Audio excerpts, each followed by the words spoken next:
Ok, bonjour à tous merci de m'avoir proposé de présenter ma thèse aujourd'hui.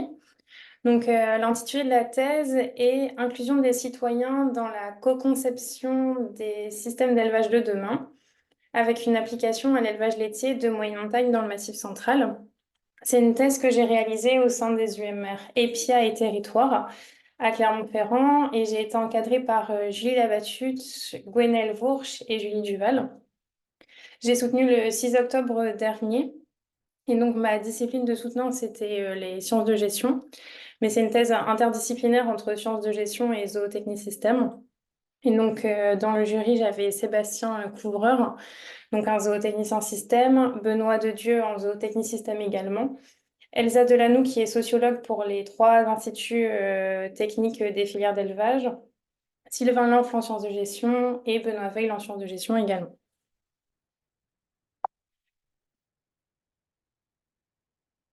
Alors, pour démarrer par quelques éléments de contexte sur le développement des sciences participatives.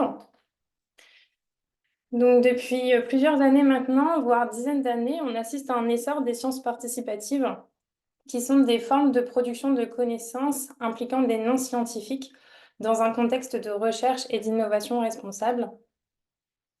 Les deux domaines qui ont été très moteurs dans ces sciences participatives, ce sont la santé et l'environnement. Et on assiste à une variété de formes de participation qui peut aller de la collecte de données, qui est souvent associée au terme de sciences citoyennes, à une véritable collaboration autour d'un même projet, plutôt associée au terme de recherche participative.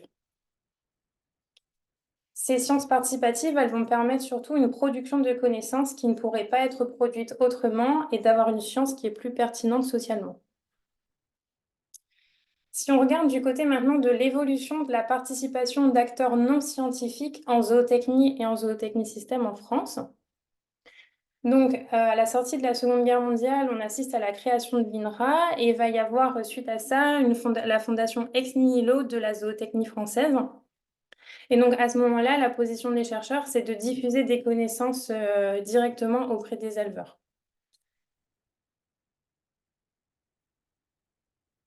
Et peu à peu, il va y avoir un constat d'une nécessité d'intégrer les connaissances des agriculteurs et aussi, par le même temps, d'avoir recours à des disciplines en sciences sociales. Et pour cela, donc, une des premières recherches en ce sens, ça a été la recherche coopérative sur programme en Aubrac. C'était une recherche au sein de laquelle les agriculteurs, ils étaient vraiment considérés comme des coproducteurs des connaissances produites. Un autre événement marquant, ça a été la création du département SAD à l'INRA, donc pour Système agraire et développement, pour lequel le mot d'ordre était la participation des acteurs. Et en parallèle, il y a eu le développement des approches système et parmi elles la zootechnie système. Et depuis les années 90, il y a un développement des sciences participatives sur l'élevage entre des chercheurs et des professionnels de l'élevage. Mais par contre, donc, les acteurs éloignés du secteur agricole, qui sont souvent qualifiés de citoyens, ils sont tenus à l'écart de ces approches et globalement, elles restent anecdotiques au sein de l'ensemble des approches de zootechnie. Et plus récemment, ces dernières années, on voit un développement d'approches de conception innovante face à un besoin d'innover et de reconcevoir des systèmes en profondeur avec des professionnels du secteur. En parallèle, on a un élevage qui est de plus en plus controversé et questionné par la société. Les revendications de la société, elles vont être attribuées à la méconnaissance des citoyens. Et face à ça, il y a eu un effort de communication et des sondages d'opinion qui ont été réalisés afin d'identifier les attentes sociétales. Et plus récemment, il y a des démarches participatives qui incluent des citoyens qui se mettent en place. Et par contre, ces citoyens, ils sont souvent pas inclus en tant que concepteurs des innovations et il n'y a pas d'analyse fine de ce que cela produit quand c'est le cas. Ça nous amène à la problématique de la thèse. Donc, dans un contexte de crise de confiance entre élevage et société, où des démarches participatives incluant des citoyens avec une hétérogénéité de connaissances et de sensibilité se mettent en place, mais où l'intérêt de leur participation n'a pas été analysé finement, j'aborde la question de recherche suivante. Quels sont les effets de la participation de citoyens à un processus de co-conception sur la génération de connaissances et d'innovation au sein d'un projet de recherche participative et quels sont les outils et méthodes qui permettent d'accompagner cette participation? Afin d'analyser et accompagner la participation de citoyens à la co-conception des systèmes d'élevage, j'ai construit un cadre d'analyse en trois axes. Donc tout d'abord, ce qu'on observe dans la littérature, c'est que ouvrir la conception à une diversité d'acteurs, ça permet d'explorer des solutions innovantes pour les systèmes d'élevage ou pour la santé globale. Et que faire participer des utilisateurs dans un processus de conception de produits, ça peut permettre de générer des concepts plus novateurs. Ainsi, la question qui se pose est: la participation de citoyens permet-elle d'explorer des solutions innovantes? Cela nous amène au premier axe du cadre, qui est le renouvellement des concepts et de l'identité des objets. Ensuite, dans la littérature, ce qu'on voit, c'est que les interactions entre scientifiques et praticiens afin de produire des solutions face à un problème posé, ça peut permettre la reconnaissance de différents types de connaissances, le recadrage des enjeux et des apprentissages divers. Donc la question est: quel est l'impact de la participation de citoyens sur les dynamiques de connaissances générées et sur leurs effets? Pour ça, le deuxième axe de mon cadre est le renouvellement des savoirs et des apprentissages. Pour finir, il y a une absence d'outils permettant de favoriser la participation de l'ensemble des acteurs présents au sein d'un dispositif visant l'ouverture de la recherche et l'innovation. On trouve seulement quelques recommandations ponctuelles dans la littérature. La question est donc: quelles conditions faut-il mettre en place afin de favoriser la participation de tous dans un contexte où les relations de pouvoir peuvent être très fortes? Cela nous amène au dernier axe du cadre, le renouvellement des formes collectives de la décision et de la prescription. Pour ça, mon cas d'étude pendant la thèse a été le projet Coccinelle, donc Coccinelle pour co-concevoir avec les citoyens un nouvel élevage laitier écologique. Coccinelle, c'est un projet qui a pour ambition de produire des connaissances scientifiques et des solutions innovantes pour les systèmes d'élevage laitier du Massif central. Il est composé d'un groupe de coordination constitué de chercheurs à l'origine du projet, donc des chercheurs VET AgroSup et INRAE, ainsi que d'un collectif d'acteurs du territoire, donc à la fois des chercheurs et des professionnels de l'élevage, qui ont majoritairement des profils alternatifs selon la classification de Delanoux, c'est-à-dire qui défendent un élevage davantage extensif, respectueux du bien-être animal et en accord avec les principes de l'agroécologie. Et donc au début du projet, il y a eu un accord entre ces acteurs sur un ensemble de principes pour les élevages laitiers de demain. C'est un projet qui bénéficie de financements publics, donc des financements de l'ICID CAB25, du LITEHM et du Commissariat de Massif. Il a eu un budget de fonctionnement de 250 000 € depuis 2020 et pour l'instant, il n'y a pas de date de fin. Dans ce projet, il y a une volonté partagée de faire participer les acteurs du territoire via différents dispositifs participatifs. Donc, par exemple, il y a une expérimentation, un système participatif qui a été mis en place sur l'unité expérimentale de Marcenat dans le Cantal. Il y a des ateliers collectifs qui sont organisés et un réseau d'initiatives autour du projet. Mais par contre, au début du projet, il y avait un manque d'expertise sur la participation. En octobre 2020, quand j'ai commencé ma thèse, le projet il venait d'être lancé et tout était encore en construction. Et il venait d'être choisi par les différentes personnes du collectif d'acteurs d'inclure des citoyens au projet, mais cela n'avait pas encore été fait. Maintenant, quelques éléments plus spécifiques sur les élevages laitiers de moyenne montagne du Massif central. Donc, ces élevages représentent 20% du total des exploitations. Ce sont des petites exploitations, on est sur 38 vaches laitières en moyenne contre 66 à l'échelle nationale. Ils fournissent des produits de qualité. Sur le territoire, il y a 7 fromages AOP et c'est ce qui représente près d'un quart du tonnage national en fromage. Il y a une part importante des produits qui sont vendus en vente directe et c'est des élevages qui sont plutôt idéalisés par les citoyens. Par contre, c'est des élevages qui vont être très impactés par le réchauffement, qui sont très impactés par le réchauffement climatique et qui sont moins productifs. Et en plus de ça, il reste des pratiques qui sont contestées d'un point de vue bien-être animal. C'est notamment le cas concernant le devenir des veaux laitiers, qui a été un sujet particulièrement traité dans la thèse. Donc, en fait, ces veaux laitiers, il y a un veau qui naît par vache par an sur les fermes laitières. Et en fait, les veaux mâles et certaines des femelles qui ne servent pas au renouvellement du troupeau, ils vont être vendus vers 15 jours et donc achetés à bas prix à l'éleveur, donc environ 60 € le veau. Et 80% d'entre eux, ils sont engraissés en France et rejoignent la filière qui s'appelle la filière veau de boucherie et au sein de laquelle ils vont être engraissés jusqu'à leurs 8 mois dans des conditions qui sont contestables d'un point de vue bien-être et santé animale. Et il faut savoir, c'est que les Français, ce sont les premiers consommateurs de viande de veau dans le monde. Et donc, la plupart de cette viande de veau que l'on mange, elle, en fait, elle provient vraiment de cette filière veau de boucherie et donc des élevages laitiers. Et la couleur blanche, elle est liée aux conditions d'élevage. Maintenant donc, la stratégie, de recherche que j'ai adoptée, donc en fait, j'avais une posture au sein de la thèse qui s'appelle de recherche-intervention, vis-à-vis de Coccinelle. Donc c'est-à-dire que, ma posture visait à la fois à produire des connaissances scientifiques, mais également des connaissances qui étaient utiles à l'action et j'ai vraiment, participé concrètement à l'action donc, sur mon terrain. Donc j'ai eu une première phase d'observation, participante que j'ai gardée, tout au long, du projet, donc sur l'ensemble des activités, qui avaient lieu au sein du projet. Ensuite, donc il y a eu une phase de diagnostic, socio-technique, donc des enquêtes, auprès, de différents acteurs, du territoire, à la fois des professionnels de l'élevage et des citoyens. Puis j'ai mis en place, 2 ateliers de co-conception.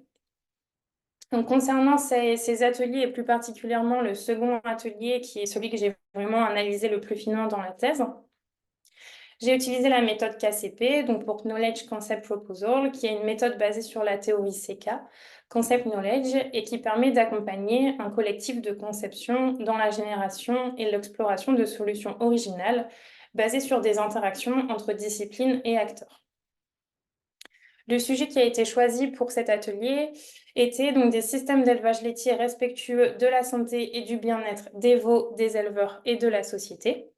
Donc en amont de l'atelier, il a fallu préparer différents outils et il a fallu aussi recruter les participants. Donc ça a été un recrutement qui a été relativement chronophage, notamment pour les citoyens, qui a permis de recruter 22 participants, donc 5 chercheurs de différentes disciplines, 8 professionnels de l'élevage de l'amont à l'aval et 9 citoyens qui avaient des engagements divers sur le territoire et qui avaient des profils plutôt alternatifs, donc toujours pour reprendre la classification de Delanoux. Et ces participants, ils étaient répartis en 3 groupes, chacun constitué d'une hétérogénéité d'acteurs. Donc un premier groupe était vraiment à l'échelle de l'exploitation laitière et travaillait sur la naissance de ces veaux sur les fermes. Un deuxième groupe était sur la partie filière veau de boucherie et donc vraiment sur la phase engraissement de ces veaux. Et un troisième groupe était sur la partie commercialisation de cette viande de veau et consommation de la viande. Et donc toutes les interactions étaient, enregistrées, tout au long, de l'atelier.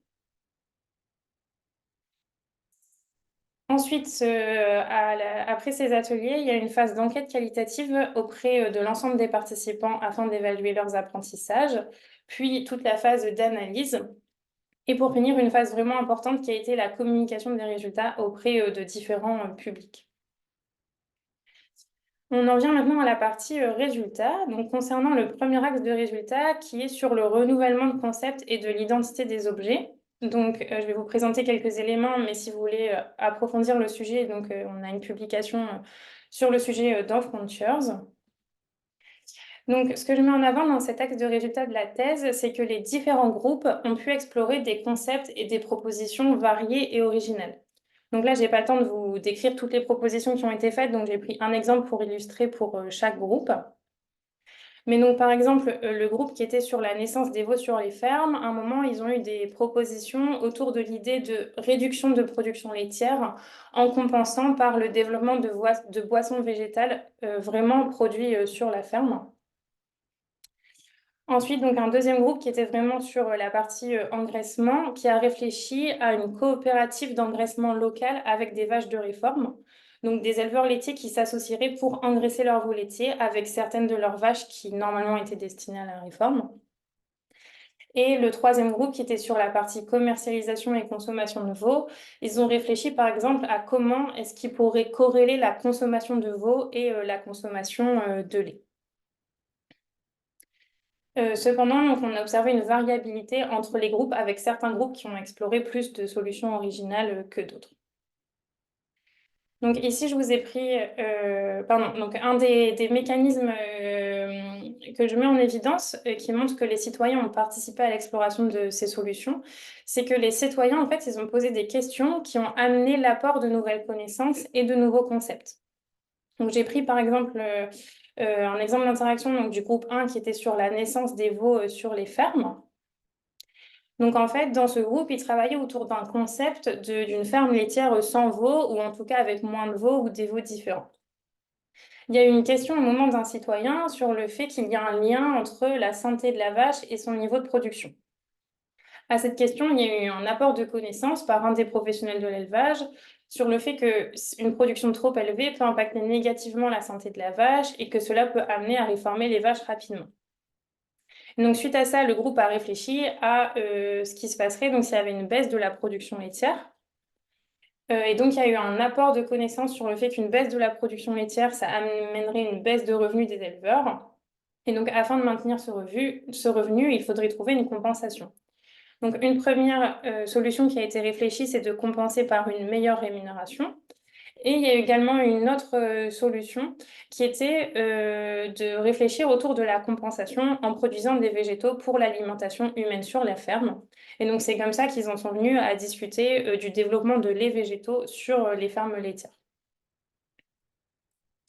En discussion donc, pour cette première partie de résultats, la participation des citoyens à la co-conception, elle a permis d'explorer des solutions innovantes pour les systèmes d'élevage de demain. Les citoyens en posture de consommateurs et donc d'usager direct du produit qu'on conçu ont exploré moins de solutions innovantes. Donc ça, c'était les personnes du groupe 3. Ils ont notamment eu du mal à repenser le produit veau sans repenser les systèmes d'élevage en amont, leurs pratiques et leurs externalités. Et donc, une perspective possible, ça serait de coupler la méthode KCP avec d'autres approches qui ont été développées pour concevoir des systèmes agricoles à différentes échelles et prenant en compte leurs différentes dimensions. Donc, par exemple, c'est le cas de la méthode RIO, Reflexive Interactive Design. Donc, c'est une méthode qui a été développée par des zootechniciens de Wageningen.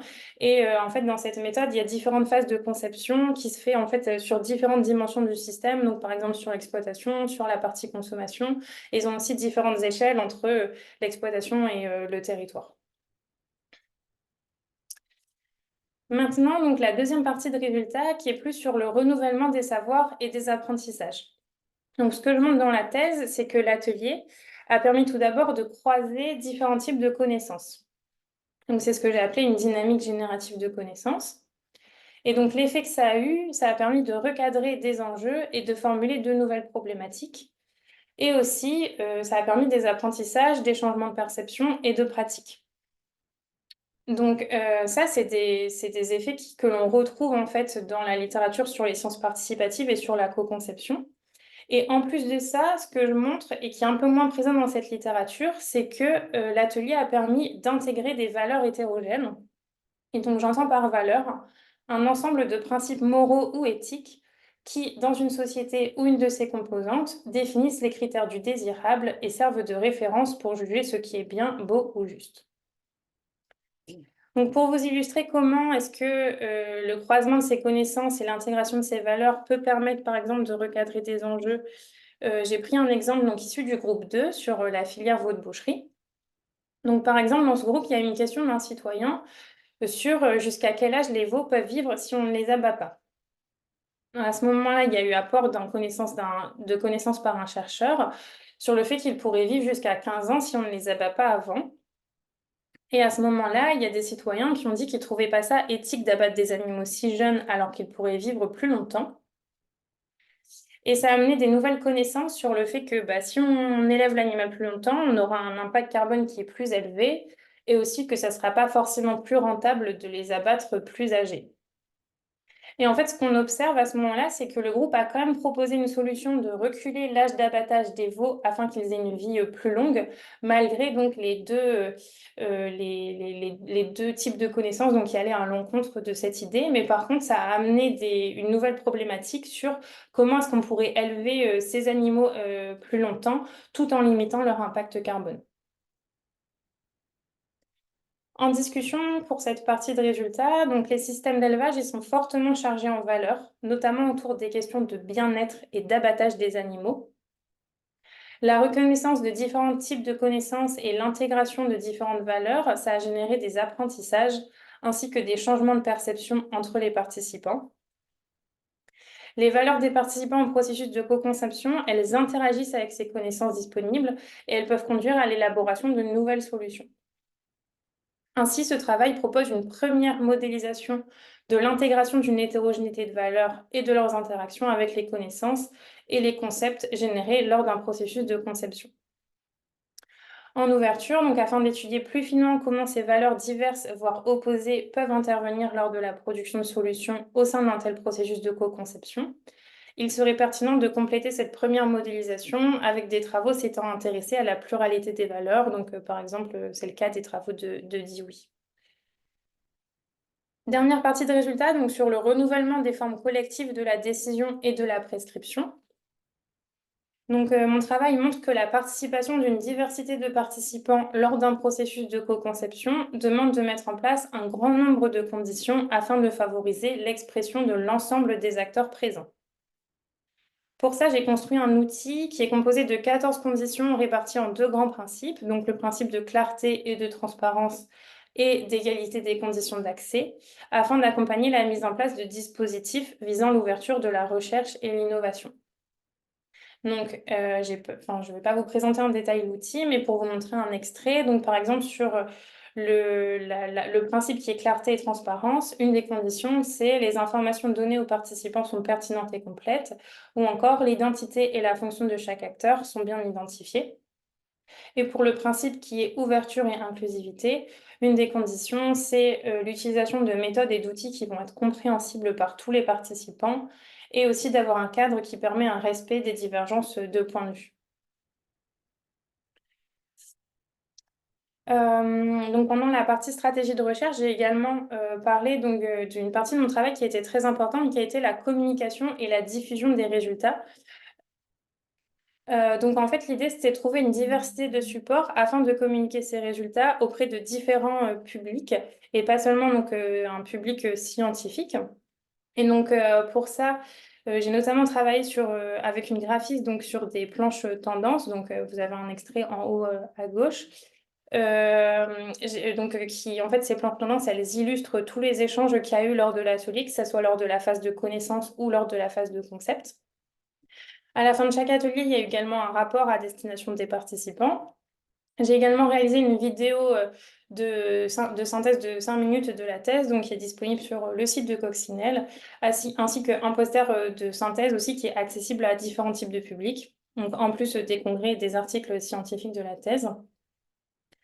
Ensuite, il y a eu vraiment un travail qui a été fait après les ateliers d'organisation d'un séminaire de travail, donc au sein duquel étaient conviés à la fois les participants des ateliers, d'autres membres du collectif Coccinelle qui n'étaient pas présents et aussi d'autres acteurs du territoire que ça intéressait, afin de réfléchir à des pistes d'action pour les propositions co-conçues. Et donc, c'est un séminaire qui a bien marché. Il y a eu des propositions qui ont été jugées pertinentes et des premières pistes d'action identifiées. Donc, notamment, une des pistes qui est prometteuse, c'est que le parc naturel des volcans, donc, qui était impliqué en fait dans les ateliers, s'est porté volontaire donc pour animer une réflexion sur le montage d'une filière locale d'engraissement de veaux sur le territoire. Et pour finir, il y a eu vraiment une phase qui était aussi importante de bilan avec le groupe de coordination de chercheurs, donc de Coccinelle, et pour voir avec eux comment est-ce qu'ils pouvaient mobiliser les résultats de la thèse au sein du projet.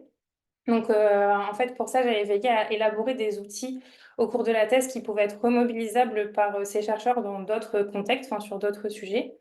Et donc, là, il y a une réflexion au sein du projet de voir comment est-ce qu'ils pourraient remobiliser la méthode et ces outils sur d'autres thématiques. Et par contre, enfin, au moment où je les ai laissés, mais du coup, c'était il y a 6 mois, il y avait un peu un désaccord au sein des chercheurs du projet sur jusqu'où devait aller l'implication des chercheurs, avec certains qui trouvaient que, par exemple, il fallait s'impliquer plus sur sur les propositions et sur leur mise en place, donc celles enfin, les propositions sortant de la thèse, et d'autres qui disaient que c'était pas leur rôle de chercheur et qui étaient prêts à relancer des ateliers sur une autre thématique. En conclusion générale, donc la thèse, elle propose un modèle d'action collective qui est original et contribuant à dépasser l'idée d'acceptabilité sociale de l'élevage et qui permet d'outiller l'inclusion des citoyens dans l'élaboration de solutions à différentes échelles. Elle participe à répondre au manque de connaissances sur le rôle des citoyens dans la conception d'innovation en agriculture. Il sera toutefois nécessaire de tester ce modèle sur d'autres systèmes d'élevage et dans d'autres territoires, ainsi qu'avec une diversité d'acteurs. Pour les perspectives, pardon, donc face au développement de ce type d'approche, une des questions qui se pose, c'est comment la zootechnie système, elle peut se saisir de ces nouvelles logiques d'innovation, de ces nouvelles questions de recherche et des différentes échelles de conception qui leur sont associées.